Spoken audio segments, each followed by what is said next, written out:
Lectura comentada por Carlos Arangua. Satán, una autobiografía, por Yehuda Berg. Antes de iniciar con la información, quiero agradecer tu participación, tus comentarios, tus dudas y tus aportaciones. Son de gran valor para este canal y para que este mensaje sea más difundido. Nuestro objetivo es que el mundo cada vez viva mejor en salud y felicidad. Activa las notificaciones y compártelo. Sigamos viviendo en el amor propio. Gracias por caminar juntos. Capítulo 17 de Satán, una autobiografía. Prueba número 8. ¿Puedes mantener encendida la llama del deseo, pase lo que pase? Iniciemos con la lectura. Primer subtema, desear lo imposible. Vamos a dejar esto muy claro. Mi misión es destruir tu deseo, mientras que tu misión principal debe consistir en mantener tu deseo fuerte, sano y en crecimiento. ¿Por qué es tan importante el deseo? El deseo es esencial para la realización de tu vasija y por lo tanto de tus sueños. Ahora bien, no se trata de dejar ir y entregar el resultado a Dios. El deseo nunca debe entregarse. Es el componente crucial de tu relación misma con Dios. Y una de las claves para mantener el deseo es asegurarme de que no me interpongo entre Dios y tú. Siempre debes estar a mi acecho, pues como ya sabes, puedo ser difícil de localizar. Pero si empiezas a creer que ha llegado el momento de renunciar a tus sueños, puedes apostar a que definitivamente he entrado en el juego. Considera el ejemplo de una mujer de 40 años de edad a quien le gustaría tener un hijo, pero siente que es demasiado tarde. Si me deja entrar en la situación, la convenceré de que tire la toalla inmediatamente. Pero verás, esa es precisamente la prueba, y es una prueba que puede cambiar su vida. Ella debe decidir entre sucumbir a mis dudas o creer que todo puede suceder y sucederá si así lo desea lo suficiente. ¿Qué harás? Te diré lo que yo haría. Para convencerla de que se rindiera, jugaría la carta de la estadística. No suele fallar cuando trabajo con alguien a quien ya he inyectado un poco de duda. Le diría que tener hijos después de los 40 es un riesgo, en el mejor de los casos. Pero te voy a contar la verdad. No siempre debes hacer caso de las estadísticas y te diré por qué. Tener hijos es un milagro, tanto a los 20 como a los 70. Independientemente de la edad, concebir a un hijo requiere de la intervención divina. La razón por la que no sucede a menudo en edades más avanzadas es porque la persona no cree que sea posible. Piensa en ello. Dios podría crear un proceso evolutivo en el cual fuera normal para las mujeres continuar menstruando hasta que alcanzaran los 100 años de edad. La mayoría de las personas no creen que eso fuera posible, pero nada es imposible cuando hablamos del poder del Creador. Vamos a hacer un comentario importante. Nos plantea aquí como subtema el desear lo imposible. ¿Qué implica el desear lo imposible? Es confiar plenamente en lo que Dios puede hacer. Dios puede hacer todo. Sin embargo, bien nos dice Satán aquí que no podemos alejarnos de ese deseo natural, porque el deseo es cumplir justamente en la realización de la vasija. Recordemos que la vasija es este espacio del propósito que yo tengo, ¿sí? El llenarme de lo que yo realmente vengo a hacer a este mundo, a vivir en esa plenitud, y esa vasija contiene todos mis sueños, todos mis deseos y anhelos que vinculándolos con Dios se van a volver realidad todos. Entonces pone este ejemplo de una mujer de 40 años que quiere tener un hijo y que inmediatamente va a surgir la duda, la inquietud, las estadísticas. No, mira la medicina tan avanzada que tiene y demás. Pero de alguna u otra manera le damos un poder de definición completa a todas esas estadísticas. Y Satán nos dice, yo las puse. Yo puse esas estadísticas en duda para que creyeran que eso sería algo imposible. Y justamente nos está invitando a eso, que creamos, así se llama el subtema, el desear lo imposible es poder conectarnos con el poder de Dios, justamente por ahí. Continuemos con la lectura. Fíjate en la historia si necesitas pruebas. Viajar por el aire parecía algo imposible en tiempos pasados, pero ahora tenemos un transportador espacial que viaja por el firmamento a 17,000 millas por hora. Nuestros ancestros solo podían esperar vivir hasta los 40, en el mejor de los casos. Ahora somos capaces de vivir el doble, si no más. Lo que guía el proceso evolutivo es aquello que crees que es posible, y eso incluye la tecnología. Hace 20 años la leucemia era una sentencia de muerte. Hoy en día no es así. Si alguien desarrollaba arteriosclerosis o alguna enfermedad cardíaca, pasaba a ser mío. Sin embargo, en los años 70 surgió la cirugía del bypass. Los humanos tienen el poder de cambiar, así como también la tecnología, que es estimulada por el pensamiento y la innovación humana. Entonces, ¿por qué no podría una mujer desarrollar la capacidad de tener hijos a cualquier edad? ¿Qué podía prevenir a la tecnología de avanzar hasta este punto? La respuesta se halla en tu certeza. El científico que descubrirá la cura para una enfermedad incurable es ese científico que cree que se puede encontrar una cura. De la misma forma, la mujer que concibe un hijo a los 70 años es la mujer que sabe que es posible hacerlo. Cuando hablamos de transformación espiritual, puedes lanzar las estadísticas por la ventana. Considera una persona que pierde su hogar en una inundación o un incendio. Puede que esa persona viva pensando que ahora tiene menos probabilidades de perder su casa de nuevo y por lo tanto no debe preocuparse, o B, si le pasó una vez, ¿por qué no puede volver a pasarle? ¿Qué forma de pensar es la correcta? Ninguna, porque las pruebas a las que te enfrentas en la vida no son aleatorias. Se te pone a prueba siempre que necesitas avanzar al siguiente nivel hacia la perfección. Se te pone a prueba cuando ha llegado el momento de soltar la basura que has arrastrado por ahí. Comentario muy valioso de este texto, desear lo imposible, es el subtema con el que iniciamos este capítulo 17 y nos está invitando a creer en lo imposible y a desear lo imposible. Pone ejemplos sobre de un niño, de una mujer que quiere tener un niño a los 40 años, pone ejemplos de estas enfermedades que en el pasado eran incurables, se plantea como tal, donde antes la expectativa de vida era de 40, hoy es de 80, 90, 100. Cada vez cambia todo eso y surge todos esos cambios acerca de la certeza de estos buscadores. Este médico que busca de una y de otra y de otra y de otra y de otra forma el que podamos tener eso. Pónganse a pensar incluso solamente la manera en que yo hoy tengo la oportunidad de compartir esto con ustedes, de grabarlo en video, en audio y que ustedes puedan escucharme cada quien en su casa, en su dispositivo, era algo que podíamos decir que era imposible pensarlo. Hoy está al alcance y todo está al alcance cuando deseas lo imposible. Y eso nos lo está planteando de una manera muy directa, porque el querer una u otra cosa específica es limitarnos a nuestro ego. Y ya sabemos quién es ego, ¿eh? Se llama Satán. Y Satán no quiere o no busca de alguna manera dárnosla, acercarnos a Dios de forma directa, pero sí de forma indirecta. Recuerden que Satán está aquí para ponernos a prueba. Y como dice este último párrafo, que para mí creo que es lo más importante de todo, se te pone a prueba siempre que necesitas avanzar al siguiente nivel de perfección.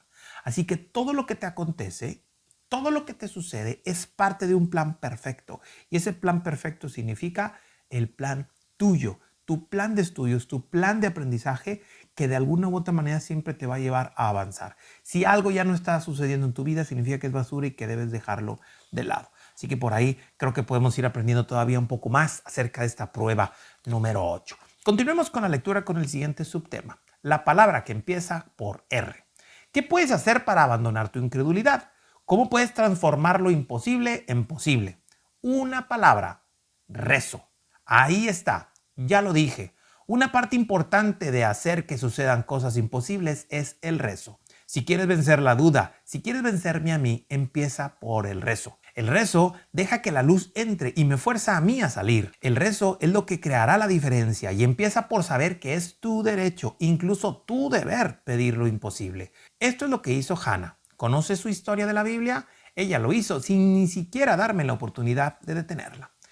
Un comentario antes de empezar con la historia de los rezos de Hannah nos invita a rezar. Ese momento de oración, de conexión espiritual, es la base y el principio básico de tener ese acceso de luz, de conectarnos con Dios, de conectarnos con esta vida espiritual.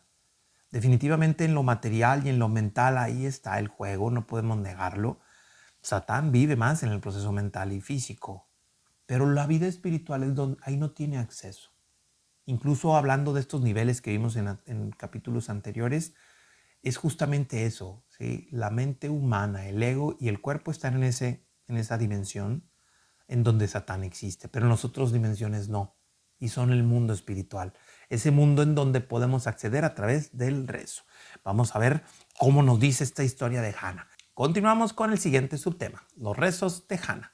Hannah no tenía hijos. A pesar de desearlos con toda su alma, ella no sucumbió a mis estrategias habituales. Se resistió a la autocompasión y no abandonó la esperanza de que un día pudiera tener un hijo.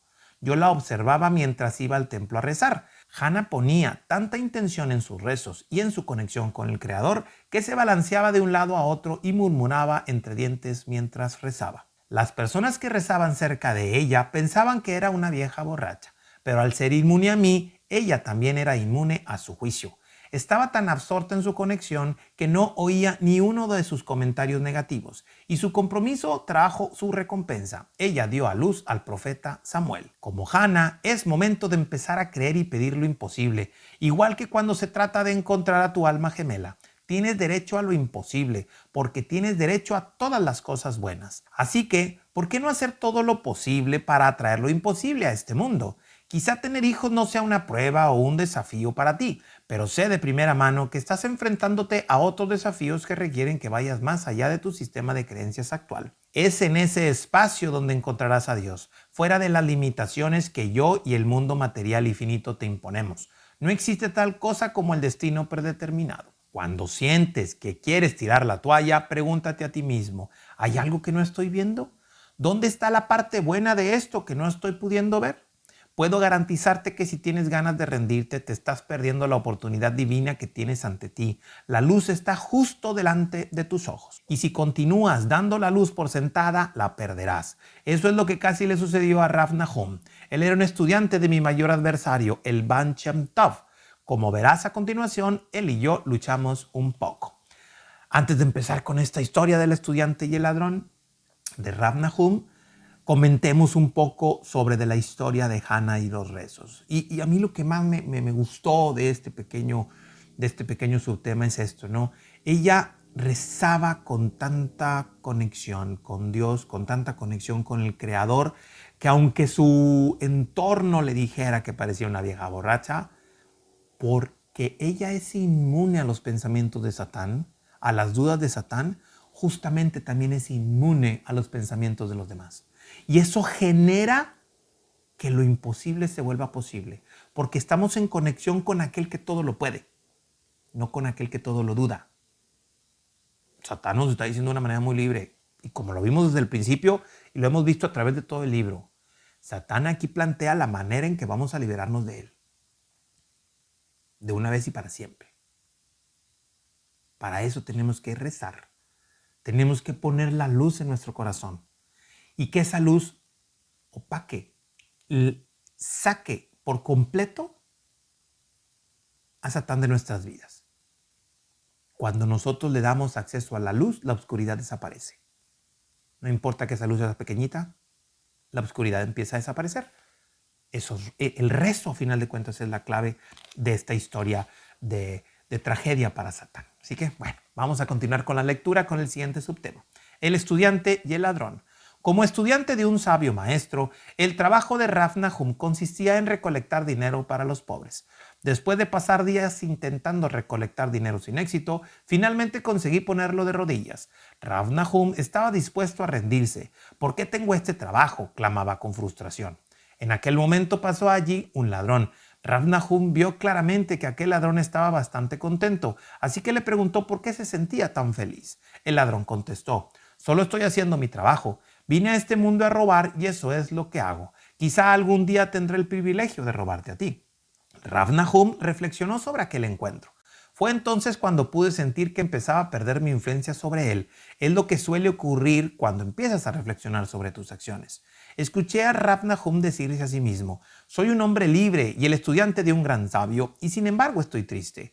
Él es un ladrón que probablemente acabe encerrado en prisión y sin embargo está feliz». Fue entonces cuando él lo entendió. Vio lo que tenía, la luz, la oportunidad, todo. Y esto le volvió a dar energía para cumplir su propósito y se esforzó al máximo en su tarea de recolectar dinero. Cuando Rav Nahum volvió a ver a Baal Shem Tov con los frutos de su labor y le contó la historia del ladrón feliz que le había inspirado a seguir trabajando, su maestro sonrió. Parte de la conciencia que rodea al acto de rendirse es no darte cuenta de tus dones. En el momento en que decides rendirte, dejas de apreciar todo lo que se te ha dado.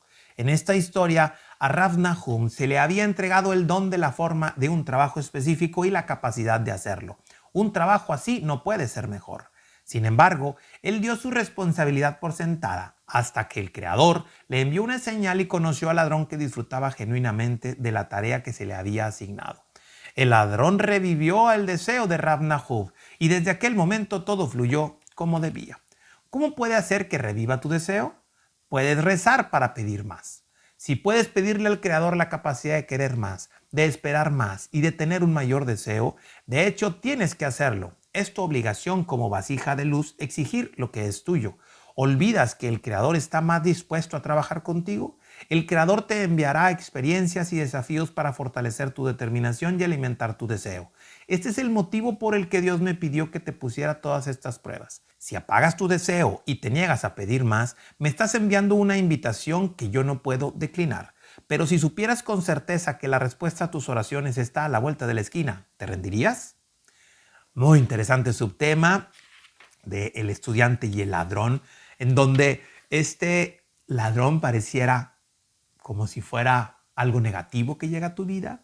¿Cómo va a llegar un ladrón a enseñarme algo favorable si esta persona en teoría solo puede dañarme? Sin embargo, viéndolo desde los ojos de la luz y desde la conexión con la luz o con Dios, todo tiene un sentido. Y esa reflexión que llegó en este estudiante de entender cómo puede ser que esta persona que está haciendo cosas en teoría y entre comillas malas, es feliz. Y yo que se supone que estoy haciendo una labor adecuada, estoy triste. ¿Por qué? Porque él de alguna manera deja entrar más la luz y está cumpliendo lo que le toca hacer. Justamente es lo que tenemos que hacer, cumplir lo que nos toca hacer y pedir más. Y que ese deseo siempre esté ahí. No en un sentido egoísta de yo quiero más para hacer más. No, en un sentido egoísta no, sino en un sentido de ver la luz y conectarme con la luz. Yo no puedo limitar la labor de Dios en mi corazón. Yo no puedo decir que Dios puede hacer poquito en mí, porque Dios puede hacer todo en mí. Pero para eso tengo que hacer yo lo más importante, que es dejar la luz y poner mi deseo en la luz. Y que ese deseo se cumpla en el día y en la hora en que se tenga que hacer. Creo que eso es de muchísima importancia y valor. Continuemos con la lectura con el siguiente subtema. Rezos para la misericordia. Mientras sigo con el tema de la oración, debo mencionar un tipo específico de rezo. Un rezo para la misericordia. Este es el tipo de rezo más poderoso que puedes ofrecer. Funciona de la siguiente manera. Dios nunca te deja desamparado. Nunca. Dios te ofrecerá el don de la misericordia si lo pides. Si has asumido la responsabilidad de tu dolor y tu sufrimiento y has trabajado para sanarlo desde el interior hacia afuera, entonces es tu obligación pedirle a Dios que elimine la carga. Le pides esto a Dios cuando el dolor es demasiado grande para soportarlo y si ya no se te está ayudando a crecer espiritualmente. Dios puede intervenir y lo hará para disolver el dolor por si tú estás dispuesto a pedir la ayuda de Dios. Debía tanto dinero que su vida estaba literalmente en peligro y sobra decir que este hombre estaba muy desesperado. Un día entró en su estudio y cayó un libro sobre su cabeza. Recogió el libro, escrito por un hombre llamado Rav Nachman, y vio que había caído abierto en una página que aparecía un pasaje que decía: no te rindas. Ni siquiera yo pude evitar que prestara atención a un mensaje tan claro de Dios. Después de leer aquella frase, eligió aceptar trabajo extra, logró salir de la deuda en la que estaba atrapado y dio un giro total a su vida. Rav Nahum fue a verle en un sueño aquella noche y le dijo: cuando escribí eso en mi libro, escribí esa frase para ti. ¿Ves lo profundamente simple que era la respuesta a los problemas de aquel hombre? Aquel tipo solo necesitaba seguir avanzando. Afortunadamente, el Creador irá a encontrarte en el lugar espiritual preciso en el que te encuentres. Si es necesario que un libro caiga en tu cabeza, el Creador no dudará en hacerlo. Siempre hay una solución en la luz. Sé que has estado allí, donde se encontraba el hombre de la historia. Lo sé porque yo estaba allí contigo. Querías rendirte, quizá incluso quitarte la vida. Así es el poder de mi influencia. Quizá fue durante una crisis de los 40 o justo después de que perdieras a alguien que amabas. En tu caso, lograste arrastrarte y salir de este estado de depresión. Estoy impresionado y sé cómo lo hiciste. No te rendiste porque continuabas teniendo cierto grado de deseo. deseabas vivir, experimentar alegría y encontrar la satisfacción. Deseabas estas cosas porque esta es tu naturaleza, es quien eres. Mucha información de valor importante.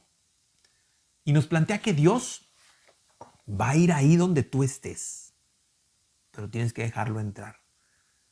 Tienes que validar esas diosidencias, si me permiten utilizar esta palabra, y estas historias que llegan a nuestro corazón y estas historias que llegan a nuestra vida de forma tan inexplicable, tan pareciera imposible. Pero para que eso surja es necesario mantener el deseo. Y ese deseo implica el no rendirte, el seguir fiel a ese deseo de que todo sea perfecto en nuestras vidas. ¿Por qué no podría ser perfecto si somos hijos de Dios? Si Dios está con nosotros. Lo único que tengo que es hacerlo entrar, dejarlo entrar a través del rezo y el rezo de la misericordia sobre todo. ¿Vale? Vamos entonces a continuar con la lectura con el último subtema de este capítulo. Deséalo como si fueses adicto a ello. Sé que te gustan los atajos, así que este te va a gustar. Tienes que anhelar aquello que realmente deseas. Igual que un drogadicto ansía su dosis o un adicto a los dulces se muere por un trozo de pastel. En estos ejemplos, el deseo está mal enfocado, pero a pesar de ello sigue siendo fuerte. No se trata de si vas a conseguir la dosis, que es tu plenitud. Es solo cuestión de cómo vas a hacerlo. Así de fuerte debe ser tu deseo por la luz. Para realizar tu potencial tienes que ansiarlo con pasión. Cualquier cosa que sea menos no será suficiente.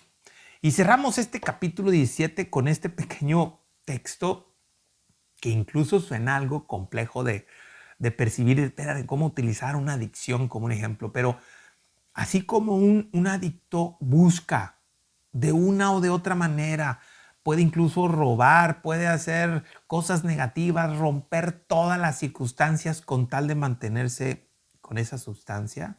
Esa pasión con la que hace, no hay nada que se interponga con eso. Así debe ser el deseo, pero para la luz. Lógico, si buscamos luz no podemos hacer nada negativo, no podemos crear cosas negativas alrededor, pero sí utilizar como una referencia. También pudiéramos utilizar a lo mejor ese deseo de aquellas personas que son fanáticas de a lo mejor algún artista y que hacen todo por tener un boleto, que hacen todo por comprar sus discos, que hacen todo por tener lo que sea que tengan. ¿Hacemos todo por tener la luz de Dios? ¿Hacemos todo y sin excepción, todo el tiempo, todos los días por tener la luz de Dios? Y ahí es donde tenemos que trabajarlo. A lo mejor al principio puede ser algo incómodo por nosotros, porque a lo mejor no sabemos exactamente el qué y el cómo, pero empezar a dejar entrar la luz a través de estos rezos va a hacer que nos fortalezca. Cada rechazo que le hacemos a Satán, cada prueba de estas 9 pruebas que estamos viendo, cada prueba que venzamos, nos acercamos más a esto. Y hoy el deseo es un punto de muchísimo valor. Así que bueno, ahí está la historia. ¿Qué opinas tú? Ponlo en los comentarios y con gusto lo platicamos en ese sentido. Con esto cerramos el capítulo 17, prueba número 8. Puedes mantener encendida la llama del deseo, pase lo que pase. Nos vemos y nos escuchamos en el próximo capítulo.